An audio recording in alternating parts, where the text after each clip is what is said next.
I want to welcome you guys, your founder members, to this. It's not the first live workshop, but it's the first live workshop where we're focusing just on Curve Finance and that ecosystem. And I'm always open to ideas of what our next live workshop should be. And usually I'll try and do a poll or something like that ahead of time to see if there's a topic of the day that we want to focus on and work through. And a live workshop, it can be interactive. If we've got a small audience, that's great.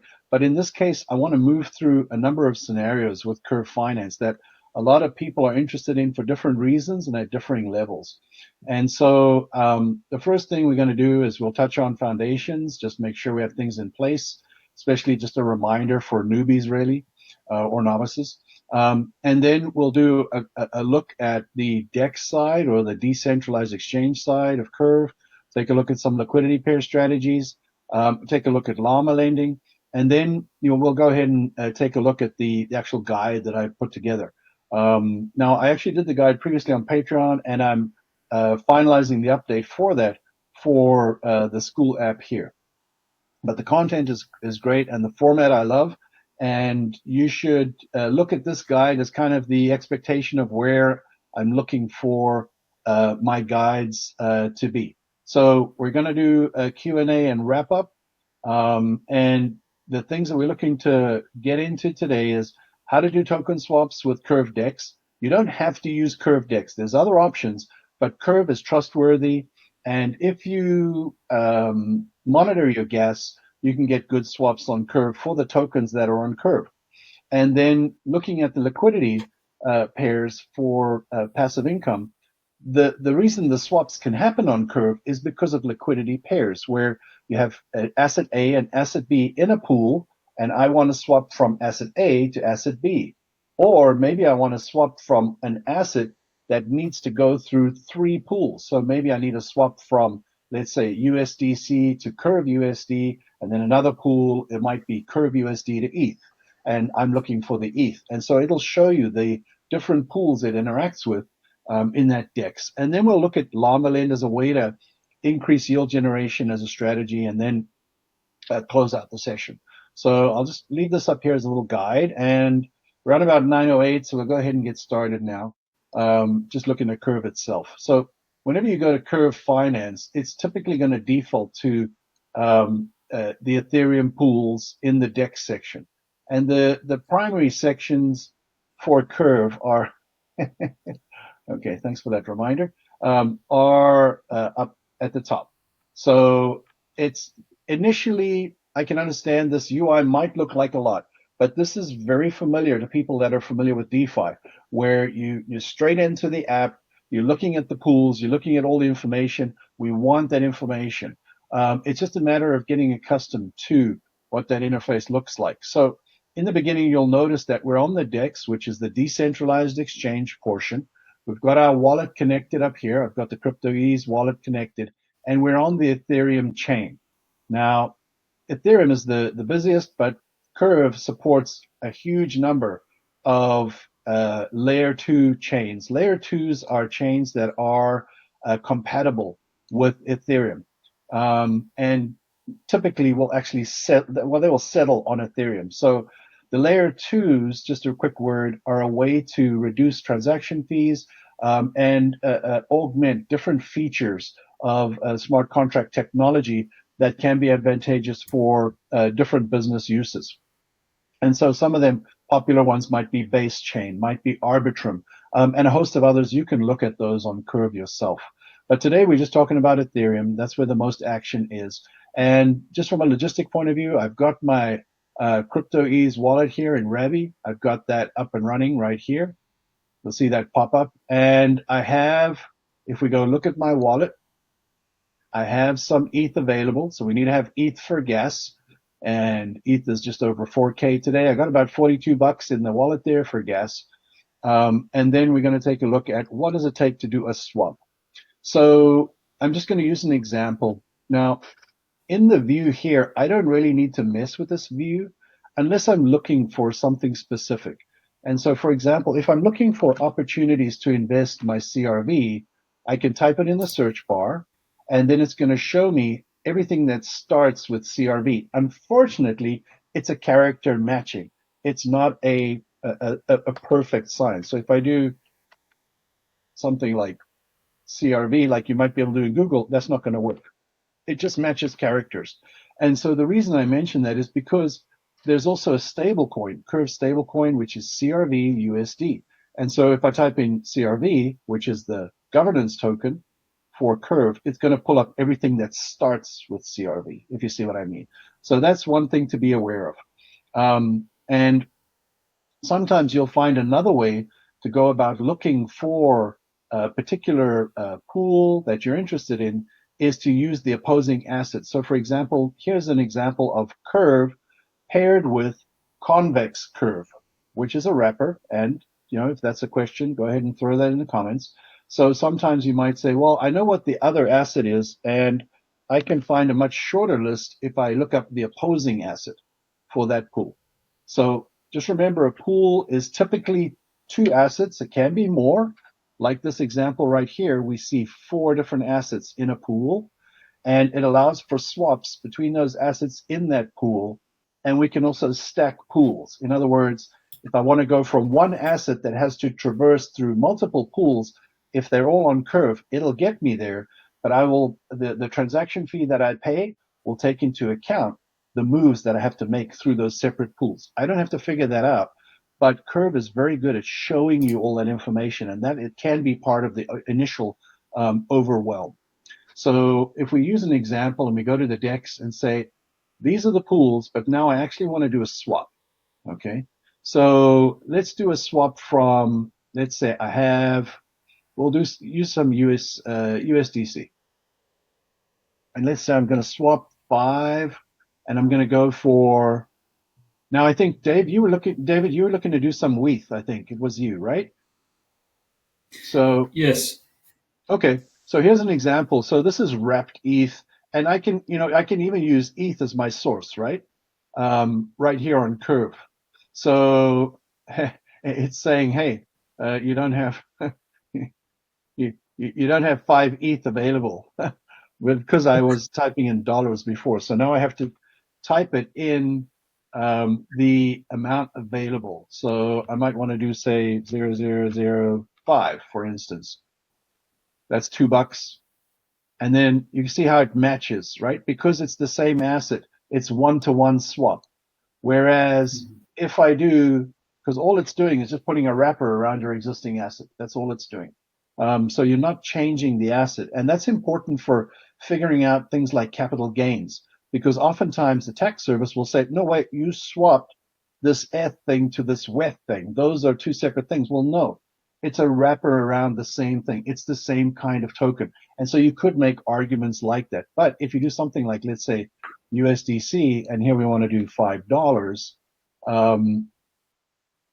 into WETH, wrapped ETH, then you're going from one asset type to another, and so that could have tax implications. So in the DEX, and just to, hey, we're still not doing too bad for time, I think. Feel free to remind me. So did you notice how that high price impact just popped up right there? So what happened there is, while I'm inside this DEX functionality looking to do swaps, the validation on the back end is refreshing constantly. Did you see how it just updated there? It's checking the pricing, and updating. And so if you are in a rush, you might want to use a faster speed of transaction to actually get better swap rates. Now, it says high price impact, but it's like the price impact is 0.0189, or basically 0.2%, which is, it's not that much. But for this pool that is considered on average a high price impact, and it's warning you. So this is another wonderful feature about Curve. It's drawing my attention. It says, oh wait, that's down to 0.13, and the little description says the price can change in the market. And so when traders are buying and selling, so what's happening is, on the back end, around the world, other people are interacting with this pool. And so the prices are fluctuating. And so that leads into conversations around transaction cost. It leads into conversations around what is slippage. I'm not going to cover slippage right now. We're just doing a basic overview of the DEX function. But but I'm going to go ahead and say, I do want to swap USDC to ETH. I accept what is considered to be a high price impact, which just went up. And the first step is always going to be, they want you to approve the spending. They want you to approve the fact that you want to go ahead and do this. And in one hand, that's a way of collecting transaction fees, but it's also authorizing your wallet to interact with the pool. And so that will usually be a very low amount. And if we're looking here at, for example, Rabi wallet, if I was doing a normal speed, which is what I would recommend every day for everyday transactions, if you want to go fast, you'll see I pay 19 cents right now for a normal speed. But if I take too long, that could refresh and go up or down, depending on the gas price.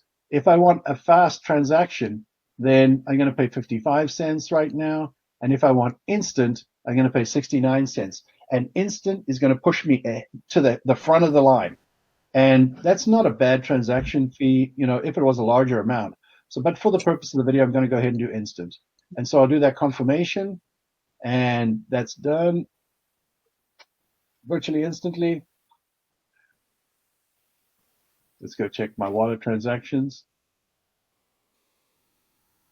It hasn't come through yet there. And it's pending. So that's interesting that the gas price is so low. I expected that to be a little bit faster. But neither here nor there. That is going to update momentarily. I probably should have called the team ahead and say, hey, listen, I'm doing a live video. Can you guys just, make sure the hamsters are working on the back end there? So what's happening here is there's some kind of competition going in on the back end where there's other people trying to get ahead. And so that's why it might take a minute. But now that's approved. If I had a normal speed, I would pay less, but it might take a couple of minutes. Okay. Because in decentralized finance, other people are providing the computers and computing power that's finalizing your transactions. So now I'm going to go ahead and do the actual swap. Okay. There's a confirmation pops up here. And also I get a confirmation in my Rabi wallet. In Phantom wallet, it looks a little bit different. Rabi is very verbal and verbose. It gives you everything. And that can initially be a little bit overwhelming. And you can even go and view the raw data. I don't recommend it. But basically, it's giving me a summary here. It says, I'm on Ethereum chain. I want to swap $5 for this much ETH. And then the protocol is Curve. Yes, I've used it before. That's a safety feature, reminding you you've used it before. And for an instant transaction, I'm going to pay $2.70. Now, I'd rather pay, something a little less. And in fact, we'll just go ahead and do a normal one. They're going to pay $1. And let's just see today, in today's conditions, how long that takes. So it confirms the transaction was created, and now we're waiting for our place in the queue on the blockchain. And so the block is being filled up with transactions. People who went for instant go first. People who went for fast go second. People who went for normal go third. In the old days, we didn't have the fast, normal, whatever. We had to just know. You had to know what it was. And then you had to put in your own number. And so they've updated wallets since then, which does make it a little bit friendlier. So my swap is complete, and now I can go back to my wallet and say, did I get what I asked for? And we'll see, there's my ETH right there, $5 worth of ETH. Okay, so that's a swap for you on Curve. Let's just see where we're at, 20. All right, I'm going to push ahead. So just feel free to add your questions in the comments if you don't mind. I'd prefer to be more interactive, but I want to respect our time as well. If some of us have to go to work. Okay, so the swap that happened here was using the pools, and if we looked at the full details, it would show us all the pools that it used. So for example, if we go and look in the pools, we can say ETH,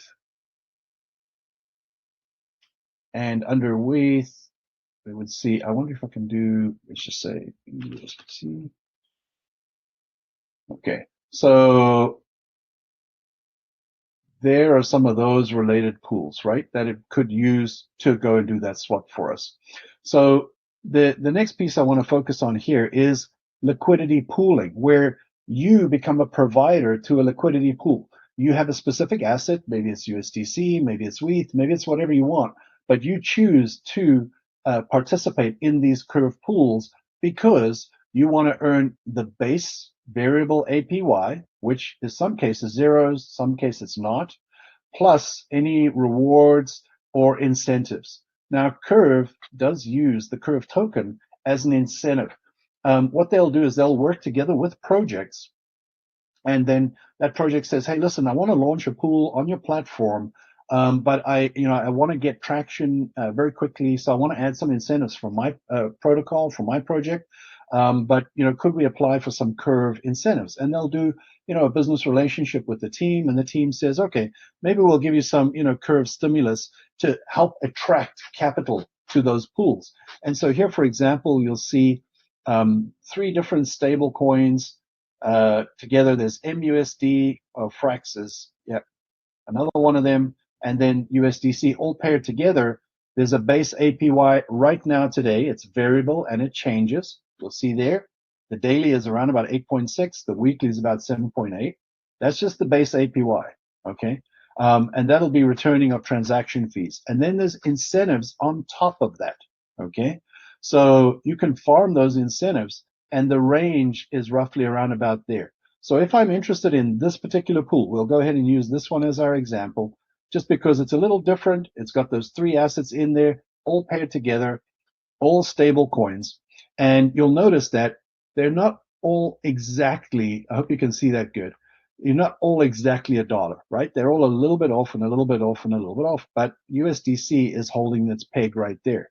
And so what you'll notice is this little graph here is showing you the alignment of the 3 together in holding the peg to $1, okay? And so that's important to know in this kind of a pool. You can also have pools with volatile assets like Ethereum, Bitcoin, and so on, and Curve offers those. But the information that you get here, it's quite dense. And so you should take a minute to familiarize yourself when you dig into a pool. You don't have to dig into the pool, but if you do want to participate in LP rewards, then I encourage you to study these details and ask your questions in the group. Usually how you would participate in any given pool is you would deposit first and then stake second. So your deposit is, I'm putting money into the pool. I'm walking into the bank with my money, okay? And then staking is, now I actually want to earn some of those rewards. So staking is that next step. There's 2 steps in the process, and in Curve, they allow you to do one deposit step and a separate stake step, or you can do a deposit and stake, and they'll just give you, they'll add up the gas fees for you, okay? So I'm going to do that deposit step here first, because we're not going to talk about other things outside of Curve today. So in fact, I'll probably do deposit and stake. So I have some USDC. Now you'll notice that here it says add all coins in a balanced proportion. And why does that matter? That matters because in some pools there's a weighting. And you'll notice in this pool, 54% of the pool is in this asset called MSUSD. And then 38% is in Frax, and about 8% is in USDC. And when the pool gets designed, they're going to input parameters and say, this pool should always be 50-50, these 2 assets, or this pool should be 50% of this asset, 25% of this asset, and 25% of that asset. And what they'll do is, when you go to deposit, now you'll see I only have 1 Frax and I have 58 USDC. And I'm going to go ahead and do 5 here again. They're going to probably give me a better rate. Okay, so notice how this is green right here. What they're doing is they're giving me a bonus. Why are they giving me a bonus? Because they're trying to attract more USDC in this pool. Okay, so stay with me here. You'll see I'm only depositing USDC, not all 3 assets. I could say add all in a balanced proportion. That can be beneficial to you. Or you could also deposit as wrapped if the functionality is available. Now, not to confuse things, it tells me what LP tokens I'm going to get. That's down to how the LP works. So we're not going to get into that. There's things they can do, like little deductions for deposit and that kind of stuff, to encourage you to stay in the pool. But the slippage bonus, okay, they're giving me an additional 0.2%, because if we look down here, the overall amount of USDC Oh, I don't have my little flashy icon like I have in Loom. But right here, where the mouse is hovering right now, you'll see there's only 8% of the asset USDC in this pool that comprises 3 assets. So they want to attract more USDC into the pool. So I'm going to go ahead, and once again, we know that we need to approve our spending because this is a new pool I've interacted with. On the swap side, yes, that was USDC, but that was a transaction to WETH, and that would interact with different pools. So that would be a different approval. I'm going to do a normal, which is down to 18 cents. Thank you very much. Go ahead and confirm that transaction. And once it's approved, then it's going to tell me, hey, go ahead and deposit it. Now, to be honest, I would have preferred to do the deposit and stake, and I got carried away in the explanation. That's okay. We're going to do 2 transactions instead of 1. So I go ahead and deposit, and it says my slippage is 0.3%. Slippage is related to the underlying activity in the pool. So this pool is being actively traded, okay? And what happens when it's actively traded is in the time that it takes you to create your transaction and to finalize your transaction and sign, like I'm about to sign here, and confirm, in the time that that takes, there could be fluctuations in asset prices, and that could lead to slippage, which means that I thought I was going to get 4.61 LP tokens, like we see over here, just moving the mouse over here to draw your attention, okay? But because of slippage and activity, maybe I only get 4.6. And the way you manage your slippage is through the slippage tolerance, okay? You can set your slippage tolerance right here. My preference would generally be, I like to be at a very low slippage. But if your transactions are not completing, like some of us have seen recently, that could be because your slippage allowance is not high enough and you control the slippage. So when you have a transaction that doesn't complete due to slippage, then try to make that adjustment to the slippage. Maybe go a little bit higher and then save that, and it'll save that to the DApp for your future transactions. Now that I've deposited into the pool, we'll go ahead and take a look at my details. And they just want to let me know I have less than 0.1% of the pool. Thank you. I'm not confused. But we'll notice, you see what's happened here? I'm not staked yet. Okay, that's important to notice. But it's balanced those amounts out. You see that there? So my $5 becomes this equation here because it's forming to the rules of the pool. So now I'm not earning any money yet, all right? I only start earning money when I do the stake transaction. Now, why is there a 2-step? There's a 2-step because number one, they want you to confirm depositing into the pool. So I'm going into the bank to use the products and then specifically stake. All right, I'm buying that product. That's what I want. I'm putting my money in it. But this allows us to do other things. Now, I won't get into Beefy, but by just depositing, I could potentially, if the pool exists on Beefy Finance, I can then come over here to Beefy. And let's just take a quick look, not to distract anything. And if we go to all and then say, there's the pool right there. So here's the interesting thing. In this pool, using a convex, which is another conversation, but that's a related project to Curve, I could be making 19%, okay, versus in this pool, they're offering me right now, what were they offering us? They were offering us 8.6. Now, the reason is something like convex, and I just plant the seed with you. We can chat about it, and there's a separate guide coming for that. But convex is an allied project built on top of the Curve ecosystem. It integrates with some other ecosystems. I'm invested in convex, but what convex does is it will auto compound. It's an automation, okay? Similar to Beefy, not as automated as Beefy, but it'll compound those rewards so you get a higher APY. Something like a Beefy, just to mention really quickly, is Beefy is much more hands-off. When you deposit into Beefy, they'll do everything for you. So this one says, I'm hesitant to even get into this because now I'm digging a Beefy, which I don't want to do. But just to follow the point of this specific pool and to follow the example for you, we're on the Ethereum chain, and you'll notice that it says the platform is Curve, but then in brackets it says convex. Let me zoom in so you can really see that. You see in brackets it says convex. So that means deposited on Curve, staked on Convex, and deposited into Beefy. 3 different steps. Haven't taught anything about that yet, but higher APY. So bring that to the questions here or in the group, and we'll explore that. But for today's example, I deposited $5, and I'm going to go ahead and stake that right now. So I only start earning when I stake. Again, this is a separate transaction, separate interaction. Approve my spending. And sometimes you'll ask, well, why do I got to do all these approvals? But the benefit to you is for a couple of cents, you have a checkpoint, another checkpoint, another checkpoint. Are you sure this is what you want to do right now? And in DeFi, we're all alone. We're doing it all by ourselves, unless you're asking questions. And having that checkpoint of approving spending, I find it very useful. To me, it's saved my butt a few times over the years where I'm just in a rush. I want to get this thing staked. I want to start earning.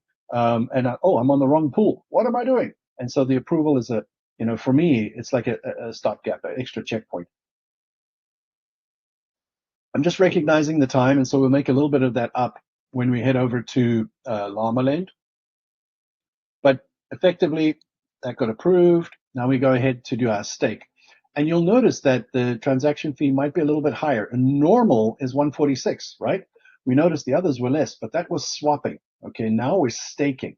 And so when they're staking, they're saying, we're going to pay you a reward, but as part of that, we also want you to stay in the pool, and we need to make money in the pool as well. And so part of your transaction fee you pay is actually part of that bigger pool of reward interactions that you're going to benefit from.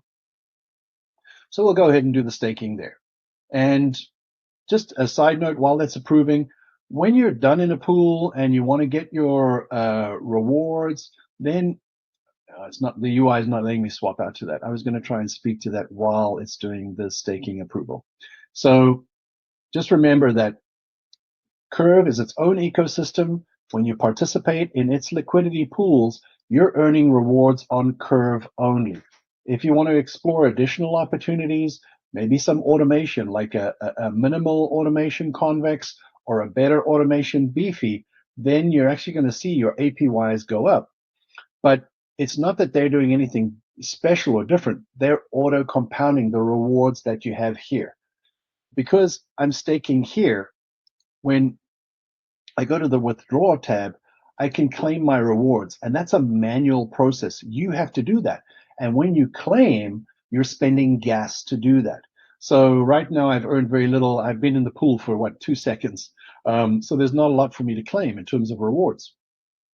But if I was to have that on Beefy, it's auto compounding that, and I'm not spending the gas. And that's one of those beautiful hands-free approaches. But over here, when I'm ready, I can claim rewards, or if I'm done with the pool, you're going to come here to unstake, you're going to pull it out, and then withdraw. Again, it's a 2-step process. You remember, we deposited, we went into the bank and said, I want to use your products, and then we staked. Staked was picking the specific product with the APY we want. So the reverse is true when we want to withdraw. You got to first unstake, get out of that product, say thanks, bank, and then you say, no, I want to just pull out of this whole pool. I don't want to use your bank. I want to go to another pool. And so hopefully that helps a little bit with the pool side of things. Pool creation, I'm not going to cover, and dashboard, don't necessarily need to look at, but this will tie back to the governance token side. And that's not something we're going to dig into today, but I will mention it. The next piece we're going to do, just based on our agenda here, is we covered the DEX. We looked at liquidity pairs and discussed some of those approaches. And then we're going to look at Llamalend. And then Llamalend is a way for you to make money with borrowing and lending.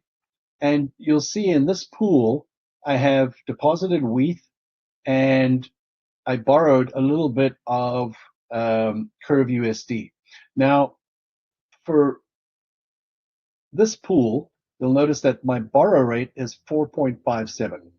So on the Llamalend side, we can provide our assets and earn money for allowing others to borrow against our assets. But we can also borrow against it ourselves. And I'm a big fan for educated users to use some safe lending. And I'm going to be making some more YouTube content on that. I just did a post this morning on 5 video ideas. Please help me with that when you have a chance. Go to that post and give me your ideas for my next YouTube content. But back to here, this pool, you'll notice that on the Llamalend markets, I can borrow Curve USD, which is a US dollar stablecoin, against these assets, different stable coins, Bitcoin, Ethereum, and on other chains, other assets too. And like there's Arbitrum, for instance, and CRV. I can even borrow against my CRV. But just remember, when you're borrowing against an Ethereum or a stable coin, that's a different level of volatility than something like a CRV, okay, where there's much more volatility. So pay attention to the volatility if you choose this approach and if you choose to borrow against your assets. Volatility is very, very important to follow. And I really don't want you to have sleepless nights worrying about, am I going to get liquidated? But the good news is by using Llamalend, you're on one of the safest platforms out there, because I love recommending Llamalend. Curve has been around for 5 years. They're one of the OGs. And in Llamalend, they have soft liquidation tech. What is soft liquidation? Well, let's talk about hard liquidation real quick. In other lending platforms, basic lending platforms, unevolved lending platforms, they sometimes rush to market with their offerings. And that's not really part of what I'm trying to say, but it does happen. They rush to market. And then what they say is, well, we offer lending, right? So let's say, I have, let's just say, I got, let's say $50, right?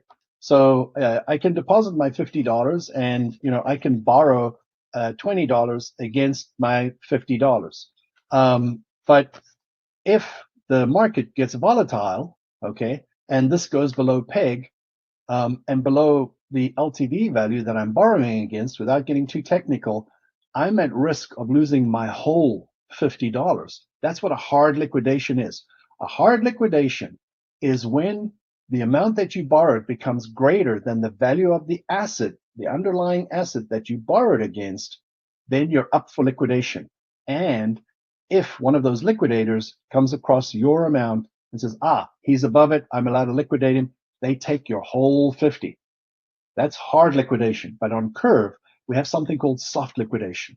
And what soft liquidation will do is, if this asset goes below the value of what I borrowed, it's going to step down piece by piece by piece by piece. As long as you maintain, as long as there's liquidity, part of that tech is that it will slowly liquidate, so you don't lose the whole amount. And if the market swings back in your favor, maybe you only lose a little bit. And so this is very good for us novices and newbies, that are getting into this whole banking thing, being your own bank. You want to take as few risks as possible. And so, Curve might not be the sexiest platform out there. It might not have the highest APYs, but it's rock solid tech. It's got a team that backs it. You can get on the Discord. You can get support. You can come to the community. You can ask your questions. I feel very comfortable recommending this platform to my mother-in-law, with some caveats, like very specific assets she should choose and that kind of thing. But one of the cool things here is you don't have to borrow against your crypto. You can simply deposit your crypto. So, for example, let's say here's Bitcoin, right? I can go here into this pool, and hopefully we're going to see the info here. Supply. You see these two numbers here. We have a borrow rate and we have a supply rate. Now, if I zoom in, that's about as much as I could. Oh, there we go. So if I deposit my Bitcoin, but I do not borrow against it, I can make 5.7% on top of Bitcoin. So Bitcoin, the price is going up and down and up and down, mostly up, right? While that price is going up, I'm earning an additional 5.7% denominated in Curve USD. That's money I can go and grow my portfolio that I can spend elsewhere. I don't have to borrow against it. But if I do want to borrow against it, my rate is 6.8. Now, get this real quick, and then we'll move on to questions. When you go into your bank, now, I'm sure pretty much banks work the same around the world. You go into the bank, you say, I want to borrow some money for something. They're like, okay, you need to give us an asset, all right, like your house or your car or something. And we're going to hold this asset to make sure you repay us what you borrowed. And we're going to charge you, I don't know, 10% to borrow. But this asset, have ways to make money off of this asset while you're borrowing, but they don't share this money with you. Okay. So you're only paying the borrow rate. You don't get any kind of supply rate. The banks make that. All right. And so the beautiful thing about Curve Finance and DeFi in general is if you are a supplier, you earn, and if you're a borrower, then you're going to pay only the difference between 6.79 and 5.74. So the spread, you're going to pay 1%. 1%.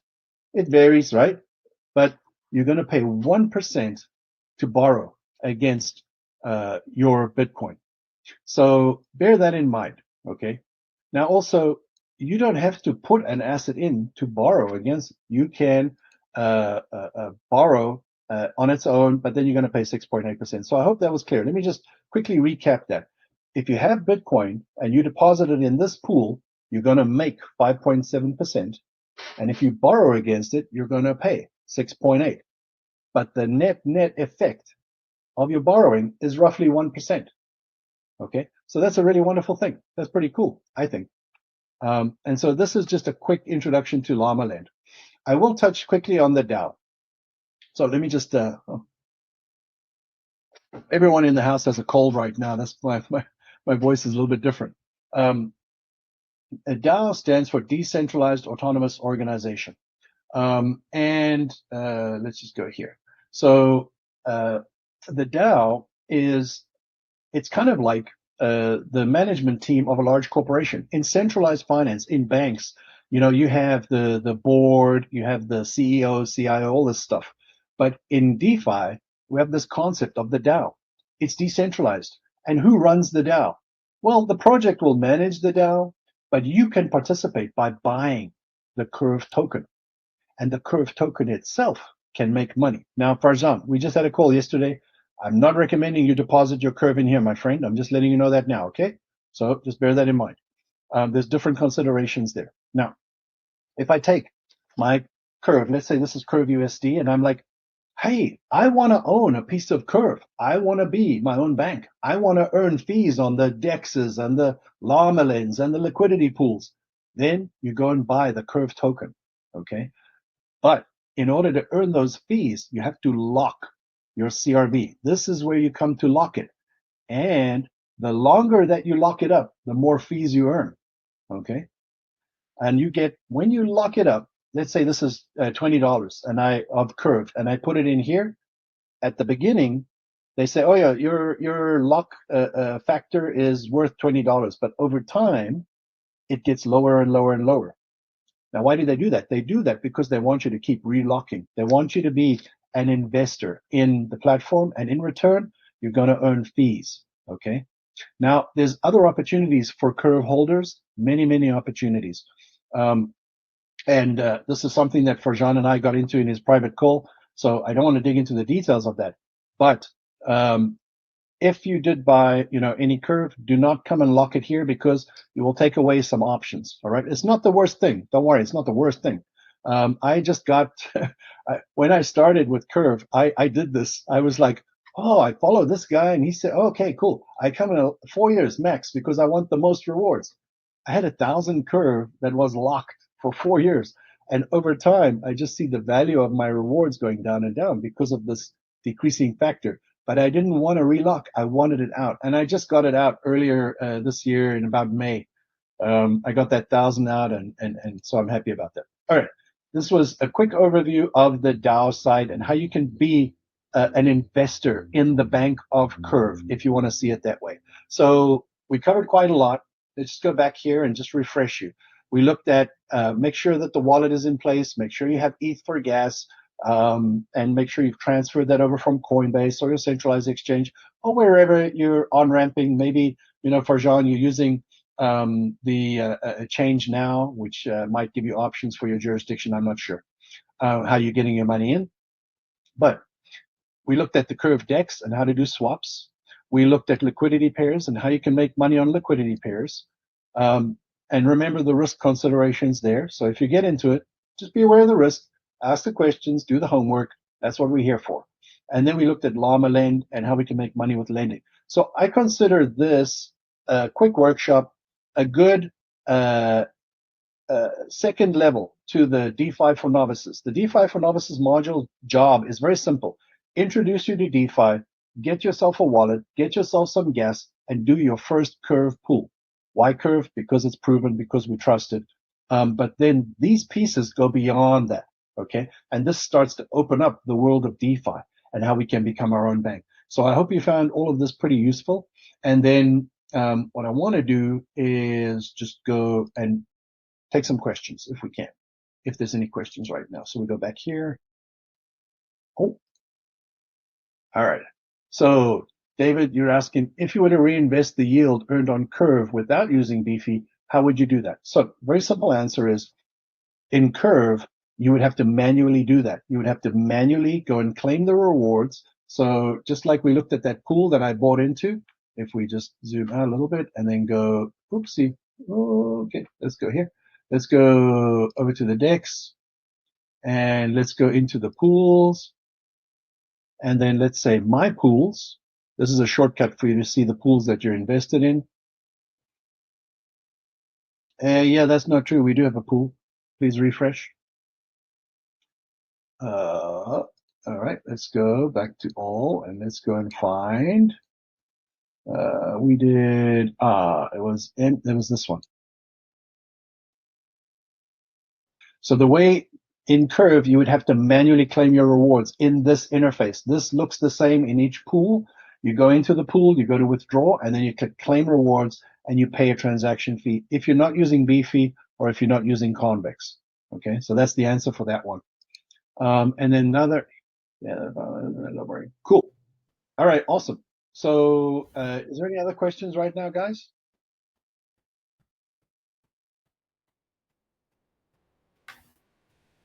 Okay, so if you interrupt me, we've got let's just go through, so feel free to interrupt me.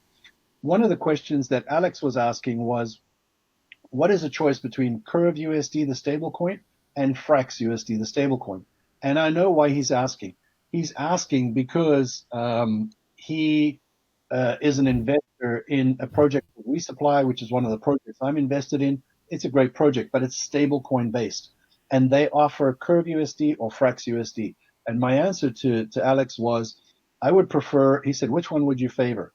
I favor Curve USD for us retail investors because there's much more liquidity.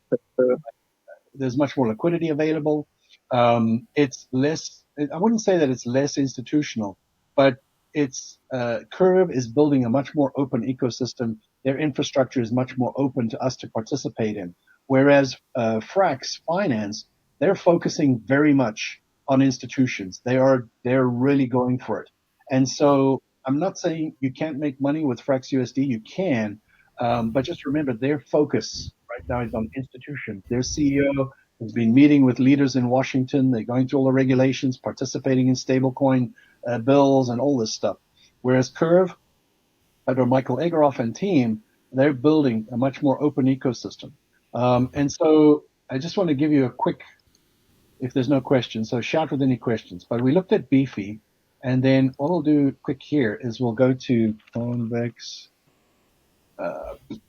Finance. There we go. So another platform I mentioned was Convex Finance. Now, you need to know that. All right, we had a bit of an error there. Let's try and fix the error. See if that works. All right, no, that doesn't work. Part of the reason is I'm using Brave, and I haven't set this one up for. There we go. No. All right. Let's do. Let's try and be smart here. Oh yeah, this was my screenshot I just posted in the group. We're ranking on the first page for crypto passive income in school discovery, so I'm very excited about that. But I'm going to try to do, say, this, and then try this. Oh, I wanted to try again. All right, never mind. I'll sort that issue out, and usually this is not the browser I'm using for Convex, so I just want to tell you there's another option out there. It's called convexfinance.com. You saw a quick flash of the UI there, and we can definitely do some content on that. All right. Can I ask a question? Pretty quick. I'm quite happy that I kind of kept to the time. Mike, can you hear my voice? So, any further questions for now? Farjan, I you there? think Farjan's got one. He was just saying now. Oh, we can't hear you again, by the way.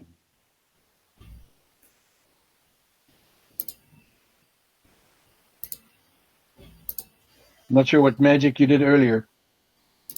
Yeah, so can you hear me now? Why am I not hearing? I can hear you, yeah. Oh, let's see. Is it my problem? Oh, no. Okay, I can hear now. Can I just say during the presentation, were you able to hear me during the presentation? Okay, let me just test. 1, 2, 3. Can you hear me now? Yeah, I can hear you. It was my speaker selection. It All right. defaulted back. So my question is there any difference between convex and beefy? Like, what's the Yes. difference between these two? Yeah, there's fundamental differences. Beefy is much more hands-off. Once you're deposited, you can just let it go. All right. So if we go look at Beefy here for this test wallet, I do have some pools that I'm in. We'll go back here to vaults, and you can see that if I look at my positions, here's one pool that I'm in, right? And I haven't touched this. I don't need to do anything. I don't need to claim rewards. And that's why my APY is going to be a little bit higher than on Curve, because I deposit in Curve and then I come and Beefy, their job is to be an auto compounder. Okay. And with Beefy, they're taking all of those rewards and they keep reinvesting them. On Convex, what they're doing is they do reinvest them, but you also need to claim from time to time. So it's a little more automated. There can be different APY percentages. This is another factor you need to look at is, can I make more here? Can I make more there? But not only can I make more, is it worth my time to pay the transaction fee to switch between Beefy or Convex or whatever? Usually I don't worry about stuff like that. I will typically pick, I'll say, I'm going to use Beefy for this one, and then I let it go. And I prefer Beefy. Convex is a great project. I'm very heavily invested in Convex. But some just for newbies like that are just coming to it, I think Beefy could be a better bet because if you look at any of the pools in Beefy, they have really wonderful stats they show you here, but also they have this system called the safety score, which is very useful to newbies. And it tells you what are the risks of participating in this pool. They spell it out. If you don't understand the terminology, you can Google the terms, you can pop the little bubbles here, and it explains at a high level what is impermanent loss, what is the median market capitalization, why does that matter? But it highlights pieces that are important, like, oh, this was audited. And then it also explains the strategy behind that. On Convex, they're about making money. They're not there to explain stuff to you. What you can do is, if you like Convex, you can get on the Convex Discord, just like you participate in the base Discord, and you can go and ask them questions. And they're very helpful. So Convex, Curve, Beefy, these are all very mature projects, mature teams. Don't be scared of asking questions or being new at all. Okay, it's your capital. You're the investor. All right. So just remember, don't be shy about questions. It's not like some smaller projects where it's all a bunch of geeks and nerds in their head all day long. Another cool thing is they actually will show you the breakdown of this contract is paired with this contract. They even link the docs. You don't even have to go and dig up for docs. I click here, takes me straight to the docs. I can read what is USDO, why does it exist, what is its purpose. I can do my research. So I prefer Beefy for you at this stage, but Convex is a real opportunity as well. Okay, thank you. For sure. Okay, cool. I don't know how there's 5 minutes to spare. I don't understand. It's blowing my mind. So how much is exactly enough to invest in these pools? I mean, I have a small capital now, but if someday I let's say I have $1,000, so is that enough to invest in these kind of pools?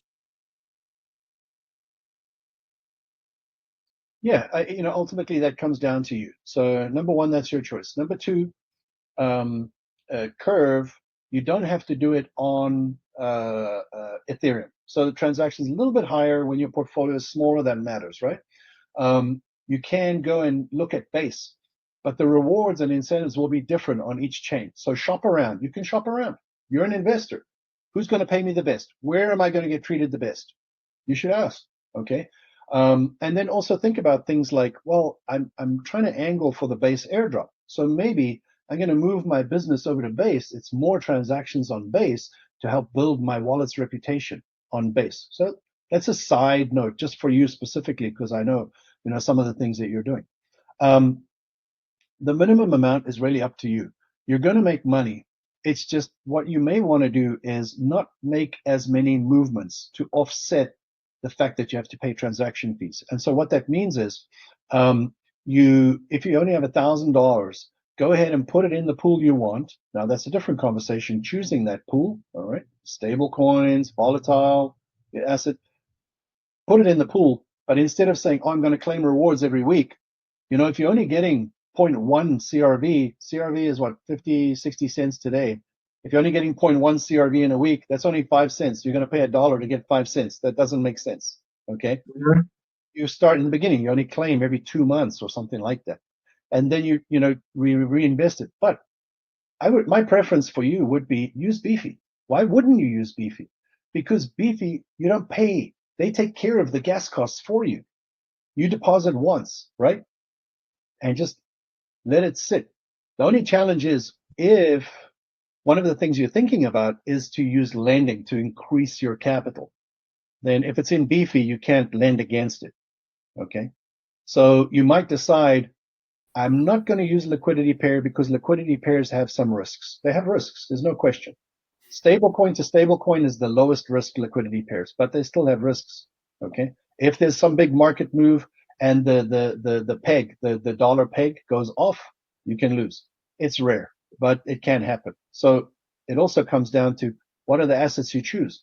Am I using this new stablecoin or this proven one, like USDC or something else, or CRV USD? Whereas on the lending side, it's much more predictable for a small portfolio. You're depositing your asset and you can make money on it. You don't have to borrow against it. So you can play those different strategies, right? Of a little more risk in liquidity pairs, or you can balance it out and say, my portfolio is small. So what I'm going to do is, what I'm going to do, guys? I'm going to say, I don't know. Let's say my portfolio is, it's $40. Let's say I'm going to take $20. I'm going to put it in lending, nice and stable. Let's say this is USDC or ETH or something, and I'm just going to put it in there. It's already a volatile asset. It will go up. Plus, I'm going to make some money for putting it in lending. That's okay. Stable. Leave it alone. And I take this other $20 and I be more risk on, and I go and find some assets that I believe in, that I have conviction on, that I want to go and invest on to try to step ladder up. And as I make gains with this 20, maybe this 20 becomes 50. Then I say, I'll take half of this 50 and I'll go add it to my stable area. And then I keep playing with the other 25. Another key factor is when you're doing growth asset investing, your first exit point must always be get your capital back. So if I'm investing $100 to make 200 and the coin goes up to whatever the coin is, and that coin goes up to, it doubles, get your money out, your initial capital. Okay. That is your capital. You need to protect your capital. You must be fierce and aggressive in getting your capital out. Don't be too greedy. When you get greedy like me, then you can lose money. So I that was a kind of a long, roundabout, a little bit of an answer, but I tried to, put a lot into that for you. Yeah, thank you. Thank you very much. Let's do one more question, and then I got to run. I have a meeting. I got one question. I guess it goes for both the liquidity pools and the Llamalend. Something I'm going to fix. Go ahead, Dave. I should hear you now. You got me? Yes. Yep. So I guess it goes for both the liquidity pools and the Llamalend. Once you invest into these pools or you're lending, how often is it worth checking that the APY is still in the same area, or at least decent, because obviously it's fluctuating all the time, isn't it? So I'm guessing it's worth checking in that it's still at a decent rate, maybe weekly or something like that. Yeah, you should have your own tasks that you do check weekly or daily or whatever you want to do. But the information is published. So you can go and see the historical APY before you get in. And then you'll see that, oh, it's moving in this band. I'm okay with the band overall. So yeah, I'm good with that. Or if it's really spiky and up and down, maybe more frequently. You see what I mean? But you should have your own rules. I think that, a weekly kind of expectation is a good one, generally speaking. And most of us, Sundays, Saturdays, those are good days, and gas is less, typically on the weekend. So if I do need to make a move, it should be cheaper. Does that answer your question? Yeah, that's good. Thank you. You bet. All right, guys. Well, thank you so much for joining me. I got to run. It's been a great pleasure to have you on here. I appreciate your time, and I hope this was super valuable. So I'll go ahead and share the video. Please go ahead and make a comment on there, or anything that you found useful, or any additional questions that come after the fact. Let's keep it going, keep the conversation going, and get that engagement. And then stay tuned. We'll have another live workshop in about a month, and you want to go ahead and vote on that poll and shape it the way you want it for whatever's on your mind at that point. All right, will do. Thank you very much.